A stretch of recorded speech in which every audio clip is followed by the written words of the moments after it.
First reco nyo ay This thick water. toner. Bakit nyo reco, te? This one is helps prep your skin for more skincare application. Tapos lightweight siya. Light. Perfect for Filipino skin and Filipino climate. Oh. This is covered it sa event na Beauty Edit. Mm. It's a sunscreen, serum type, and again, perfect for Filipino skin and Filipino climate kasi hindi siya malagkit. Ah, yan yung pinaka-favorite. Kailangan na kailangan talaga. Ah, okay. Tsaka okay siya to be used under makeup. Hindi Oh! siya naghihimol-mol. Oh. This is my new favorite. Wow. Color corrector. Oh, Green. peach and Green. Actually, apat yan sila. But I just bought the ones for deeper skin tone. oh, ganda.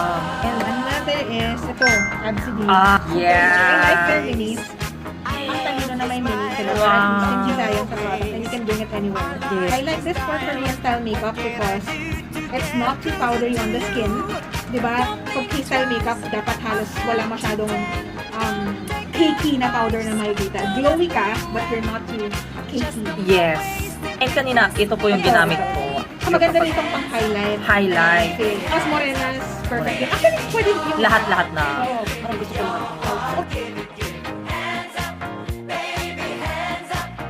I love the color. Ito yung base, si Colorgram. Colorgram. Ano? 14. 14. Salty lychee lychee. Ah! Oh, ganda.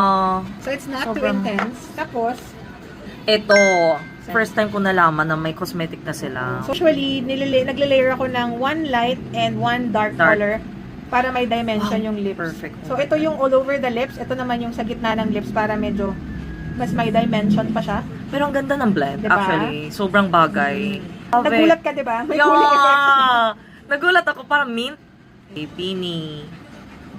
Always favorite. Dahil ba, Oh, dahil ba? kahit makeup artist dito, ginagamit pa rin talaga ng Talbot. Yes. It's perfect. Ito works for Filipino skin. Filipino Na, skins.